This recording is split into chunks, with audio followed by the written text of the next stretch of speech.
There we go. Give a few seconds for Ronald to come in.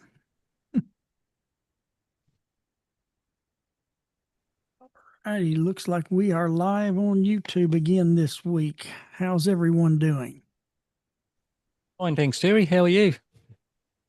Doing well. I've heard y'all have had some storms. We've had some storms today. We've had a lot of rain. It started raining a little bit early this morning. It's been going all day. When I got home, I normally on Wednesdays I run my trash down because it's picked up on Thursdays. But as we say is here, it was a toad strangler. It was raining. It was just coming down in sheets. I think they're expected us to get like 3 inches of rain today. Yeah, So it's we've got finally quieting down out there. So yeah, we've got an extremely cold front coming in, and it's supposed to last a few days. It's coming up through Tasmania on the map that I saw, and going to get a good snowing in Tassie down to 600 metres, and we're going to get snow and hail here. But I won't get the snow, but I'll probably get the hail. But that's what they're forecasting for the next few days. So we've gone from a good few weeks of cool to mild, and now winter's arriving. yeah, we're on the verge of summer. It'll probably come after this storm comes out. It'll probably start getting warm because we're beginning going into June. And last couple of years, our Junes have been a little bit warm. But hey, Ronald, is anything come in on the No, there email? hasn't. Okay. Any questions you know of it's anybody's have from what we've covered over the last couple of weeks? No, nothing. Nothing Alrighty. at the moment. So we're basically pretty good to go. Okay. I'll just go ahead and make if, this announcement now, and I'll try to yeah, remember to first, do it at yep, the end as well. Um, Next Wednesday we will not have class. I won't be available. yep. Taking a little bit of time off from work, so don't know if I want to go back. Yeah, I'm it's the getting at hard that part, age where isn't it? at that age I'd rather stay at home and do what I want to do at home. But no, my wife and I are taking some time off from work next week, and so I won't be available. We're going to be doing some things on that, and then we'll pick back up the next week. This week we're Hashem willing, we're going to cover chapter 4, Genesis chapter 4, 18 through 22. Went through that and I went on into 23, and I thought, no, I'm going to leave that with the rest of it because this is kind of the way Rabbi Hirsch segregated it in his Chumash. It's, we're going to be talking about the genealogy of Cain, his descendants. Right. And we're going to see that his descendants was a generational rebellion that was going on. We're going to see that through their names and what kind of developed through them. So it's kind of really interesting. And so let's see here. I don't think I've got anything else. Generally, I make a note or two if I've got something, but I don't. All right, we're going to go on in just Genesis chapter 4, verse 18. To Hanok was born. Oh, wait a minute. Nope. Yeah, we read about Hanok last week. To Hanok was born Irad, and Irad begot. I'm not going to try to pronounce all these. uh, Mehujael, and then Mehujael begot uh, Methushael, and Methushael begot Lamech. And I know I tore those word names up I pretty was, rough. I thought I you would have, used to and read Hebrew pretty much, I thought every you day. would have had it because I tried it and I thought, I can't say those. I suppose Terry will be right with it. Now Yeah. I used to read it every day, and actually, sometimes in the past, if I see it in the Hebrew, I could actually read it better than the Hebrew than the English version of it. But I don't read it every day like I used to when I was studying with my rabbi. And then let's see here. In verse 19, Lamech took to himself two wives, the name of one which was Adah, and the name of the other was Zillah. Selah. It's a TZ, it's a Saudi. Selah. In verse 20, Adah bore Yavel, and he was the father of those who dwelled in tents and breed cattle. 21, the name of his brother was Yuval, and as some actually pronounce that as Juval. I've actually heard that name. I've heard some people name Juval before, men.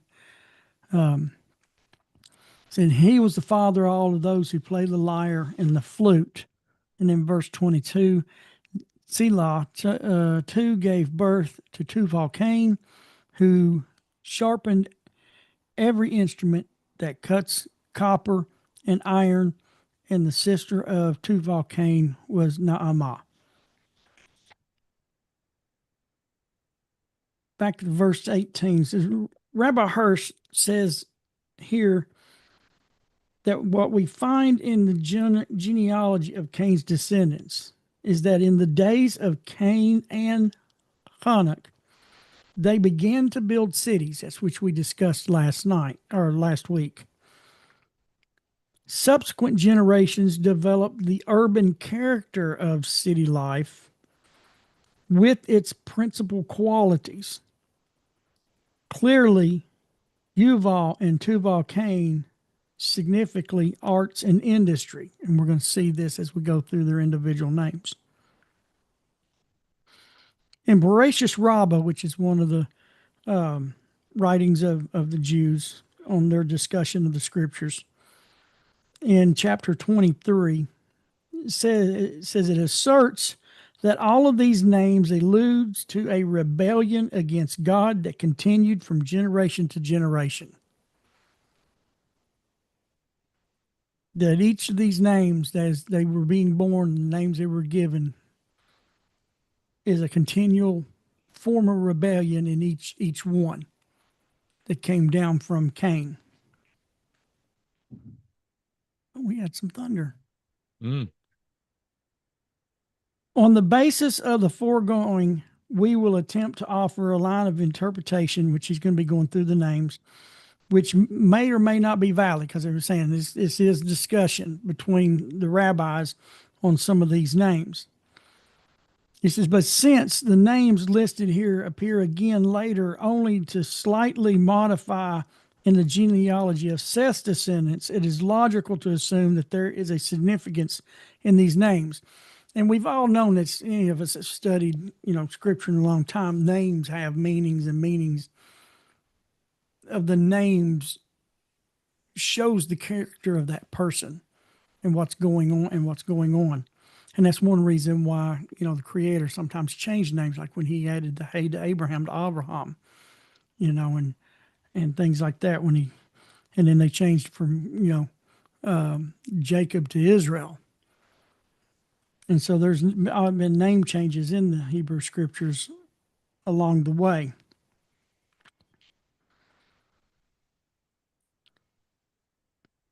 He goes on and says, after all, there is undoubtedly a significance in the names of Hava and Cain. Talk about the first mother, Eve, and Cain, because remember, she named Cain as acquisition.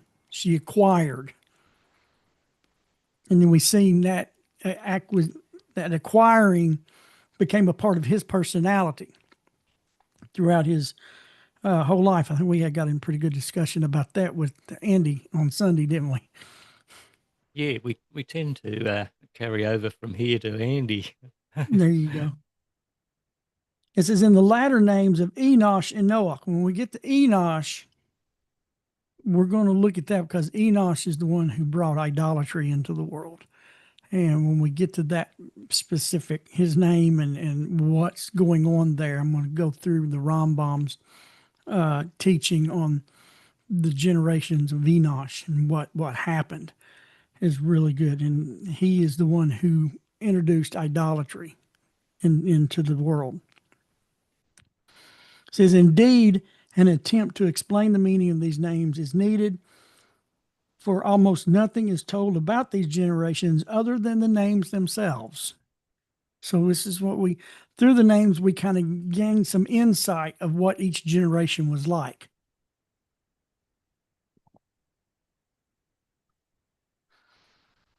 Hanok, or Hanok, sorry about that.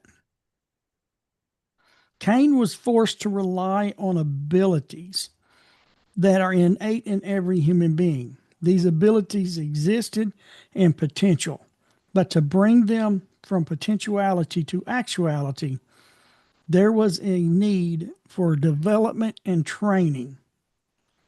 And so far, he called his son Hanok. Develop and training. Now, Irad, the training toward culture meets resistance from the younger generation, and we know how that is, especially. This looks like Got it. Ernestine's Got it. You just keep got it. going. I'll grab those. All righty. Yep. I just caught it out of the corner of my eye. I had to look for it on the screen. It's in a different spot. Hello, Ernestine. Oh, Okay. Ernestine. So we have with Hanuk development and training. Oh, Ernestine, we're on Genesis chapter 4, 8, verses 18 through 22. Okay, thank you. All right. So Hanuk is development and training, and then Irad is the younger generation that is resisting. And we know how that is almost, that's just natural. A younger generation is always resisting the one before them. Like, today I run into a little bit of the Gen Z stuff at work with these two guys, and they were even talking about that. It was interesting how the one, he's not quite Gen Z, he's more millennial, but he was talking about how he felt, he's in his 30s, he felt like in our country that we should have no leaders over 65 years old because they can't understand what the younger generation needs, and they shouldn't be setting laws for younger generations because he considered them archaic. So that's that younger generation budding up. He was like, well, if I look at my grandparents who was in World War II and stuff like that and Korean War, he goes, that stuff they live don't have anything to do with me. So the laws that they come up with, they don't need to be, nobody needs to be in office over 65 because they can't represent the younger generation. And that's what the conversation, a little bit of the conversation we had. So it kind of ties in a little bit here with Irad about being a Rebellious. resisting generation, the younger generation. Yeah. They're wet behind their ears and they got all the answers. They've got GP chat for that, haven't they? Yeah. I know one dad told his boy one time, it wasn't me.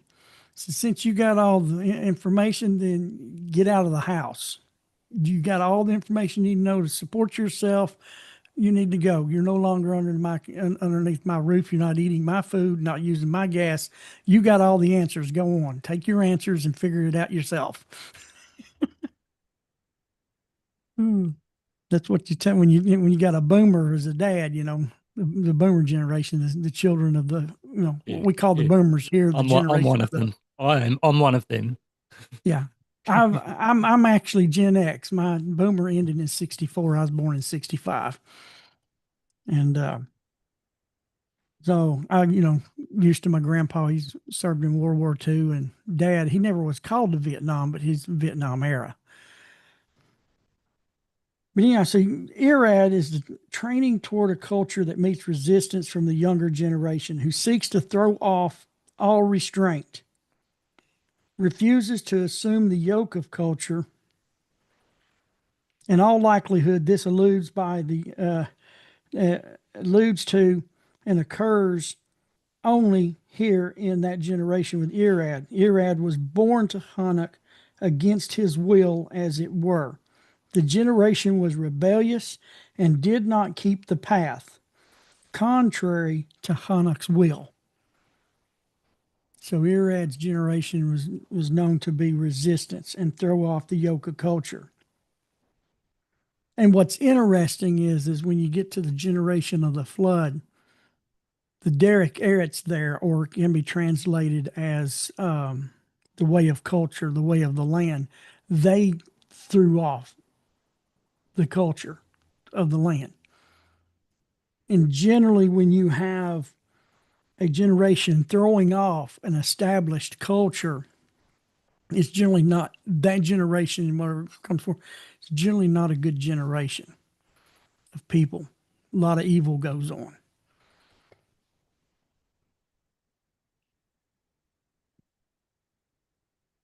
The next name he deals with is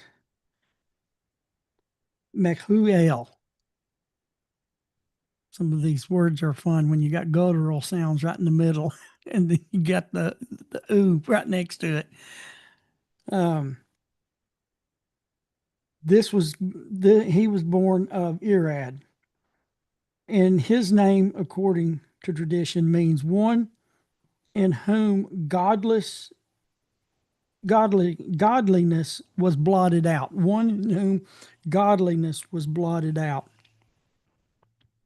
One who blotted out the godliness of that generation. The younger generation refused to assume the yoke in its early years. It was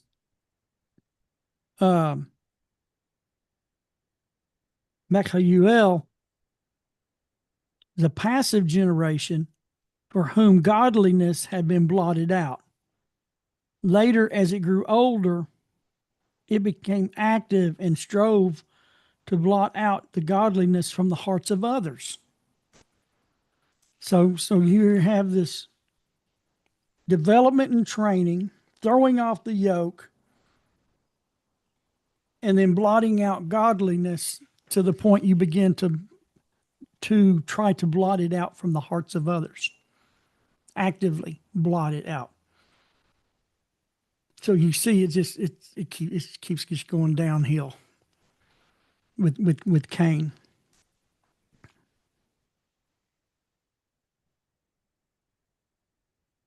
Methushael,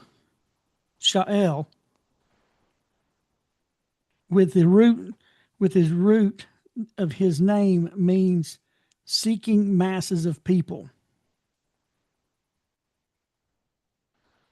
And then Lamech, when the masses of the people were found, the meaning of the name is says his name became obscure, and then he had 3 sons. So it's just interesting here. They're going through the name when he's going through the names of each one of these, and then you get down to Yavael. I mean, not Yahavel, Yaval. Sorry about that. Those other words are still stuck in my tongue. Yaval. It says all 3 of the names of his children. It says all 3 of the names stem from one root, Yaval. The importance of the 2 latter sons for the development of city life is clear. Industry depends on a metal cutting instrument, which were invented by Tubal Cain, the father of all art, which sensitizes the soul. And then he brings up Yuval. What is said about Yuval, however, is less clear. This phrase is usually understood as denoting a nomadic life. Yoval generally denotes a nomadic life. And he says, like in connection with Yaakov. and leads to, in Genesis 25:27, we talk about leads to a free life of the outdoors.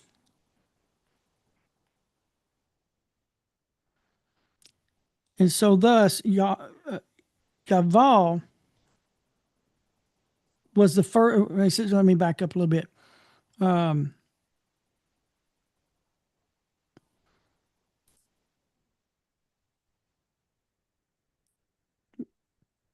So Yaval, further we find, is also the original sense of purchase and acquisition, similar to Cain. So it is possible then that these names means a purchase, and that Yaval was the first merchant. He became the first merchant because it says Adah bore Yaval, and he was the father of those who dwelled in tents, meaning nomads, and bred cattle. And this is where he becomes the first merchant, that he would breed cattle to sell. He would merchandise his cattle. Then Rabbi Hirsch says, but even without the foregoing argument, he says it is clear that, let's see here. It is clear that Yaval resided in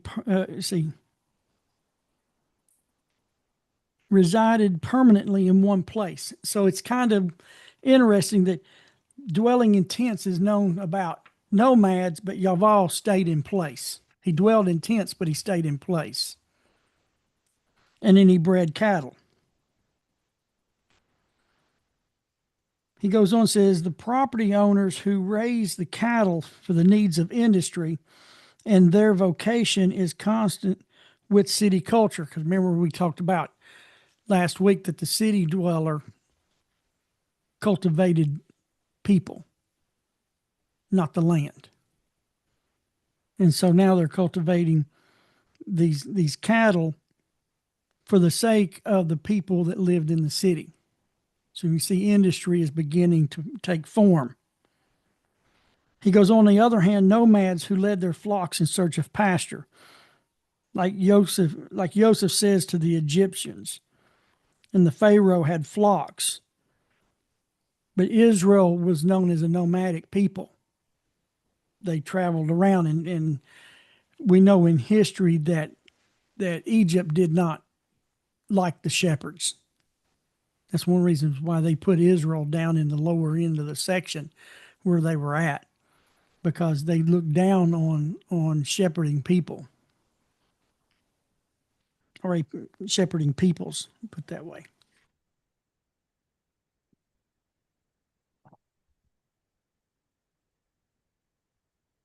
He said the Egyptians did not despise the breeding of cattle per se, but rather they despised the nomadic peoples. That's what I was saying. Rabbi Hirsch says this was in keeping with the Egyptian policy of inculcating the Egyptian peoples with the hatred toward landless people, because nomads were known as people who didn't own land. And they were kind of a hated people in Egypt. But Yaval was the first man of property. He was the first man of property.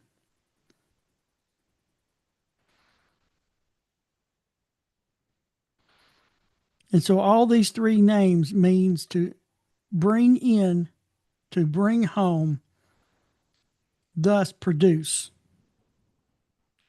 The three names means to bring in, to bring home, and to produce.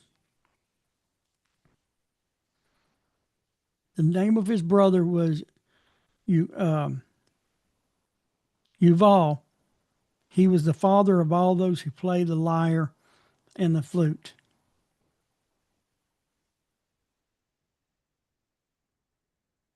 He goes on and says, Yuval is a personal active form, meaning one who produces and brings in. Yuval is a personal is the personal active form of meaning of one who produces and brings in.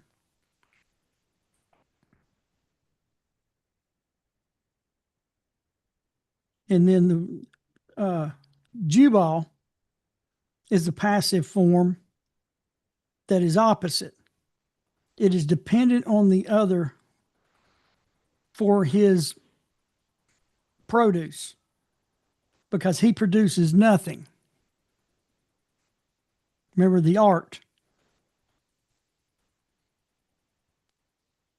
The Yuval is brought to him. So with Jubal, he's not producing anything.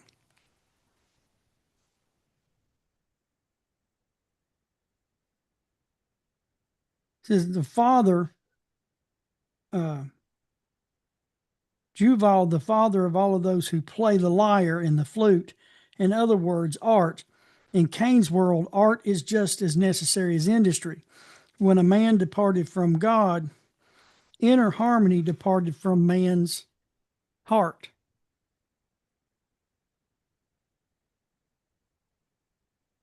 Think about that. When man departed from God,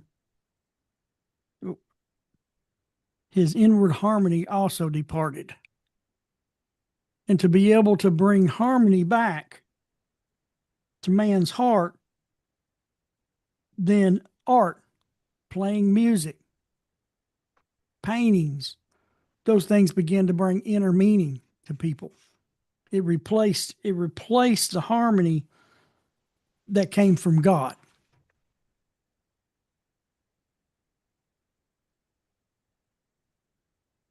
Rabbi Hirsch says, art seeks to restore man's inner harmony through external stimulation. This is especially true of music.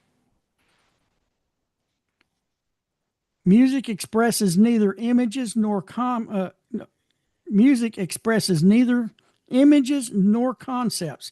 only moods and feelings. It presents and awakens feelings, and thus sensitizes the soul. Like all fine art, music is preliminarily a stage in the education of man toward goodness and truth. So see here, music produces actually no produce. All that it produces is moods and feelings. So we can see how this city life is beginning to develop with each generation of Cain's children. Just a new set. And if you think about it, you go to a city today, go to New York, go to Broadway. What is talked a lot about? The arts, theater, music, ballet. Arts is a major, if you think about it, and is a major part of those who are wealthy in this world. Now we all have a little bit into, our own music, our own art. But when you look at the high end of art, when you go, like I said, Broadway in New York, and these theaters and these plays, Hollywood with their acting, places like Nashville, in our country with the country music. You have all these, millions and millions of dollars of producing stuff that really only affects moods. It produces nothing for society as far as it's not producing any food. It's not producing any products. Of course, nowadays we do have the recordings and the videos that we can take and we sell the tickets, but still yet, the society, it doesn't support the society other than the money that it generates.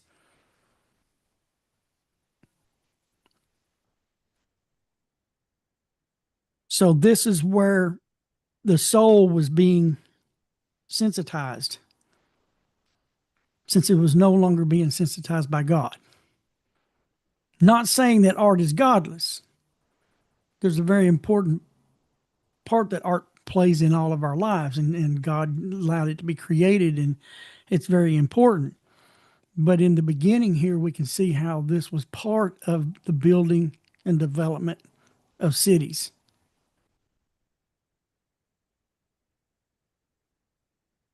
And like he says, like fine art, music is a preliminary stage in the education of man toward goodness and truth. And you can see with just the music itself, you have real good, wholesome music. Then you've got this other stuff that I don't know why they would even call that music. I mean, I know some mechanics while they're working, they're listening to that shouting music. I'm like, no wonder you're mad all the time.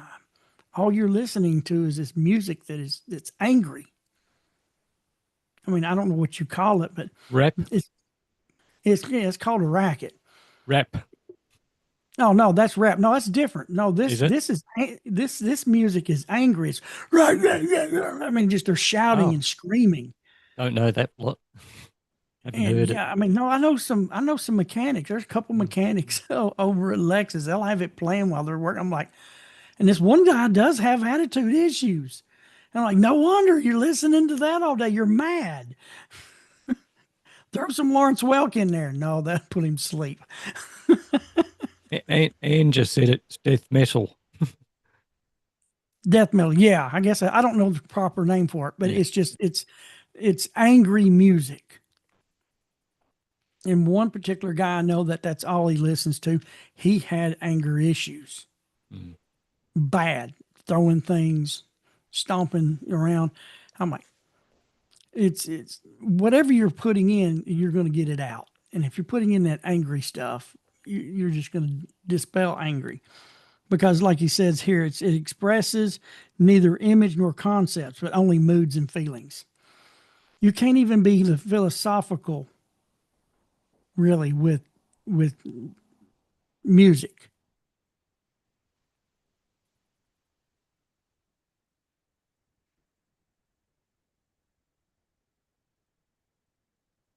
So it's like, and Rabbi Hirsch goes on and says, music, like Yuval, produces no actual assets, and its existence depends on the support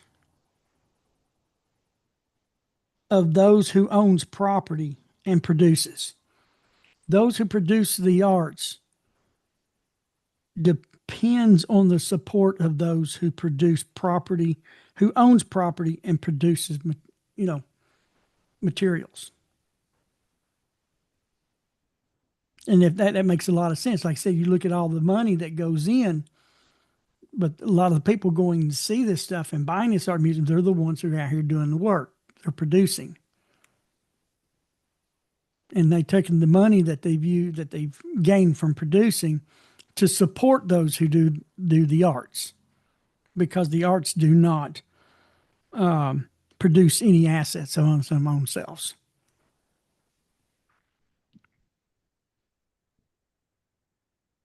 He goes on and says, in Cain's world, art signifies that man has aspirations more exalted than the increase of material possessions. Art signifies that man has aspirations more exalted than the increase of material possessions. And if you look, I mean, I don't know what it is over there, Ronald and y'all's area of the world, but I mean, there's a popular saying here, especially, I mean, I live, here in Chattanooga, it's an artsy town. And they have a sale. I've got a really cool painting. I bought at one of these sales a couple years ago of a forest with a waterfall at nighttime with the moon shining. It's really neat how they work the colors in this painting. But it was called the Starving Artist Sale. They hold them all the time down here. It's called the Starving Artist. Well, most of them don't sell too much, and there's so many. Right, and so competition's it's like, fierce. yeah, and so it's like it says here, they their aspirations are more exalted than the increase of material possessions. Well, they can't increase material possessions because they're not producing anything. You know, of course, today with the paintings and stuff, it is kind of a product from the art. I mean, it's grown more past than what it used to be. But you don't need it. But you don't necessarily need it. You So don't need sales it. are low.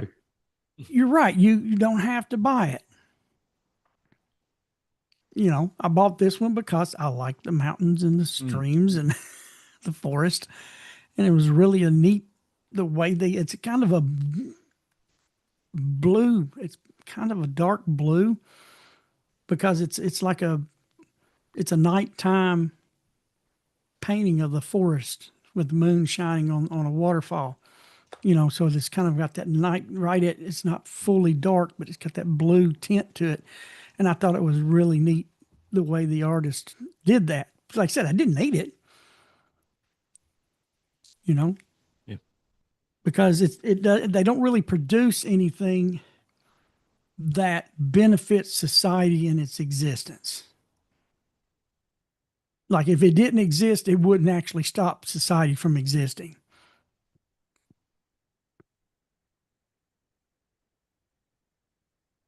He says, what Cain creates, he goes, is not for immediate enjoyment or benefit. Cain creates the means for all the advance in industry in the arts. He creates productivity. Cain creates productivity. The tools for industry and the arts. Pride of Cain's progeny. God cut the ground from beneath Cain.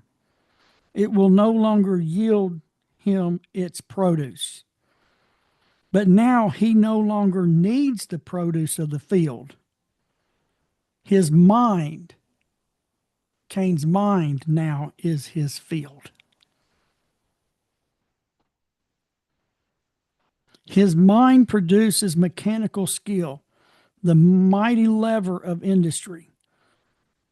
Thus, landless Cain regains his ground. The villages brings the produce of the field to the cities, obtaining in return the benefits of urban industry.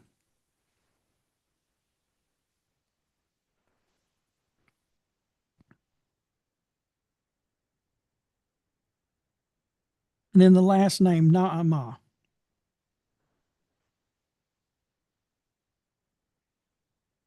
It says the primary meaning is physical beauty, which appeals to the senses. The principal purpose of industry is utility.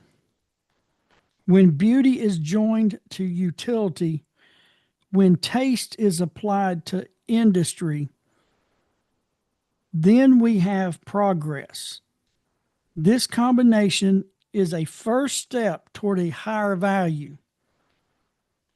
He goes on, did Naaman help her brother by adding, as her name implies, beauty and grace to his work?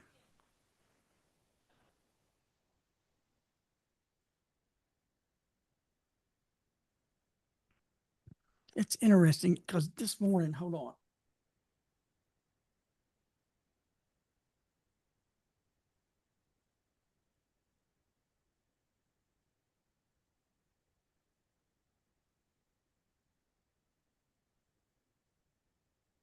In one of my readings this week,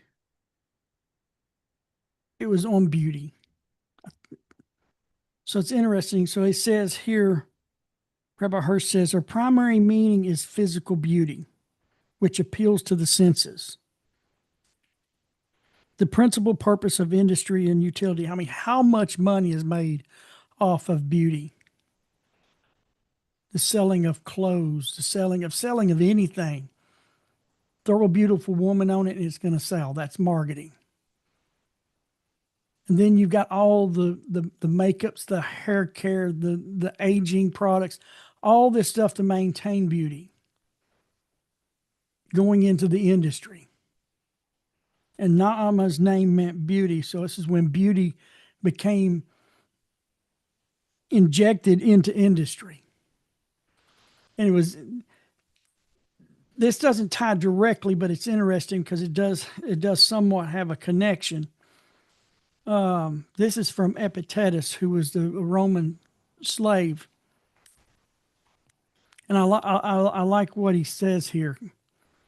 He says, what makes a beautiful human being? So we got Na'amam now about beauty, appealing to the senses. So Epictetus says, what makes a beautiful human being? Isn't it the presence of human excellence? If you wish to be beautiful, then work diligently at human excellence. And then Ryan goes down here. He says, is it really beautiful to win a genetic lottery? Think about this. She's talking about appealing. She brought in the beauty that was appealing to the senses, and now it was being tied into the industry. Beauty was being used to entice the sale of products. Ryan says, is it really beautiful to win the genetic lottery? If you think about that, Miss America, Miss Universe, all these beauty pageants are genetic lotteries. Or should beauty be contingent on choices, actions, and attributes that we develop?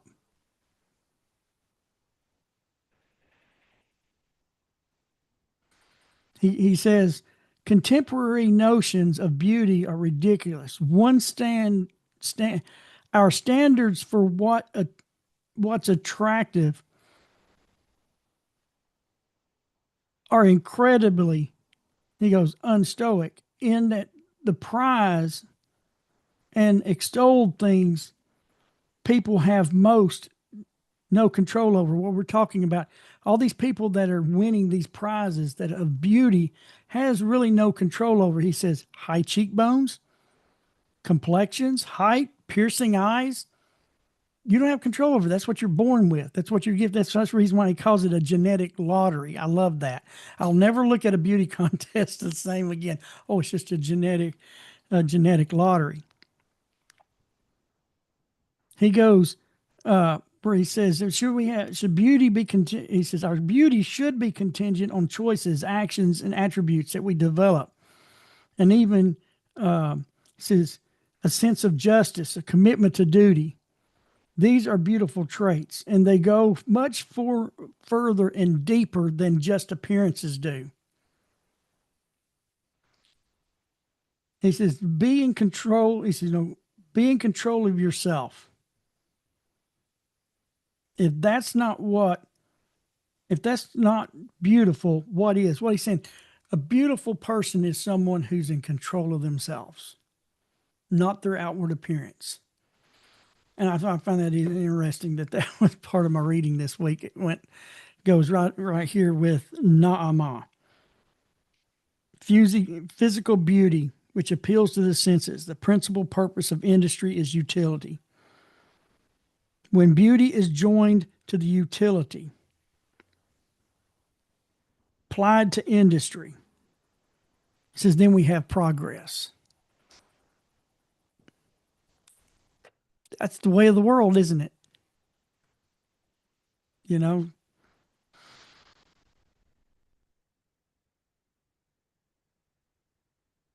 Ronald, got any questions or anything need to answer on No, that? I know it was a little no, difficult to go through these names, but yeah, Rabbi Hirsch has got a lot of Hebrew mixed in there with those, and yeah.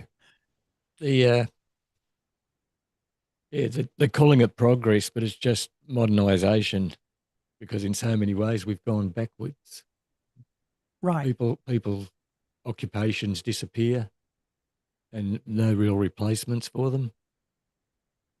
So, yeah. It's interesting that they call it progress, isn't it? Right. And it's fleeting.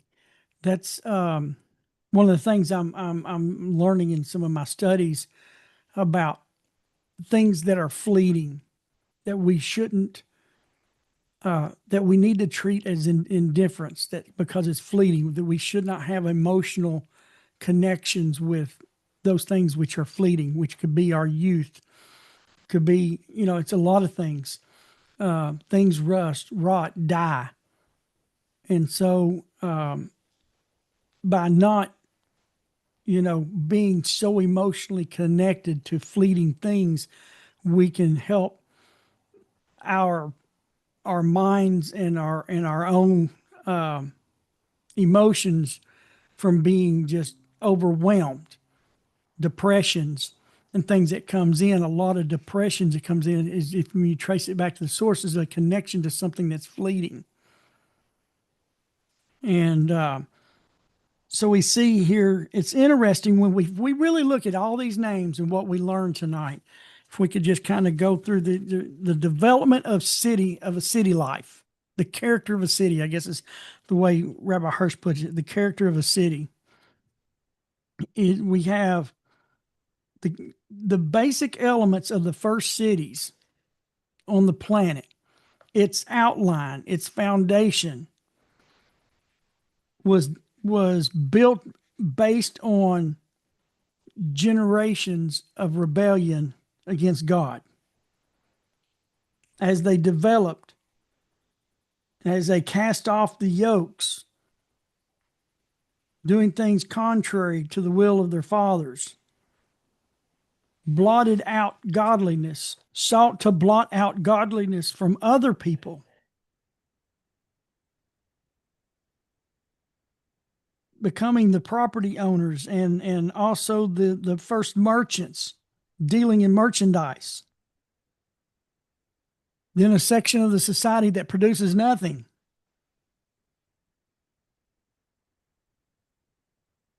Everything has to be brought to them because they don't produce anything. Those who own property and actually produce are the ones who support those who don't produce. Boy, isn't that something that goes on every day in all of our societies? So we see that all the underlying, character of the city was developed from a man who got angry at God and his brother and killed him and produced generations that were rebellious. And because he no longer was connected to the ground, he built the city. He couldn't cultivate the vegetables no more. He cultivated man. And that was the foundation of our cities and the city mentality that has been with us for thousands of years. And then right there at the end of it, we see that Naaman brought in the aspect of physical beauty that appeals to the senses, and then this physical beauty being connected to products and services. It's interesting, isn't it, when you look at it as a whole? Oh, very. And how things don't change over eons. We're dealing with the same problems from 6,000 years ago. Yes, with the same attitudes. Technology may have changed, but man hasn't really changed any at all, has he? It's the same issues.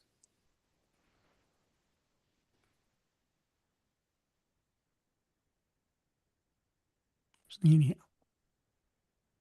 that's all I've got for tonight. We're going through all the names. We'll connect with when we come back, not this Wednesday, but the following Wednesday. Let's see here. What is today? Today's the 6th, 13th, 20th. Yeah, on the 20th, it looks like 20th and 21st. I got to remember y'all the day ahead. 20th and 21st. Yep. We'll be coming back with verses 23. We when do you go? We may try to finish chapter 4. Yeah. On the 20th. I'm going to try to. That'd be good. And we can move over. Then we're going to take a break from Genesis, God willing, and we're going to take a look at Jonah. And that'll be really good because that'll be preparing us to go into the fall, preparing this summer for kind of be preparing for fall for Rosh Hashanah and learning about repentance and stuff like that. Looking forward to it again. I'm gonna love getting back into Jonah because I really enjoyed the part of Jonah the man and Jonah the prophet. Yeah. There's some really good teachings from the sages about who he was as a man and who he was as a prophet. That helps you understand the story. Those who don't know the man and the prophet can't really grasp what's going on in the scriptural text of Jonah.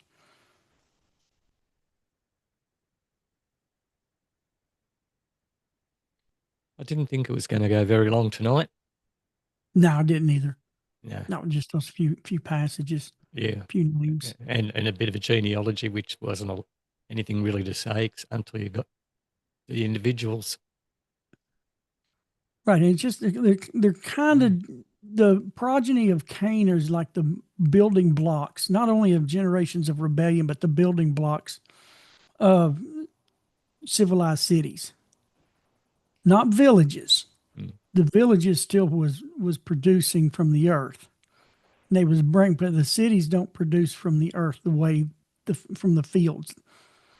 Like what we learned a couple of weeks ago, they cultivate man. That's the product of a city, is man. It's the resource. The ground is not the resource of a city. Not to say there's no gardens and things like that in there, but the major purpose of the city is to cultivate man. It's what we learned a few weeks ago. Okay. Well, if anybody has any questions, etc., you can reach us at outreachnoah@gmail.com. Our Faith Radio will be getting this in the next day or so from Scotty, so you'll be able to listen to it then. And if you like our content, give us a thumbs up and subscribe. I'll get there. Subscribe to the channel. And All right. we'll draw it to a close there. Okay. Oh. Good night.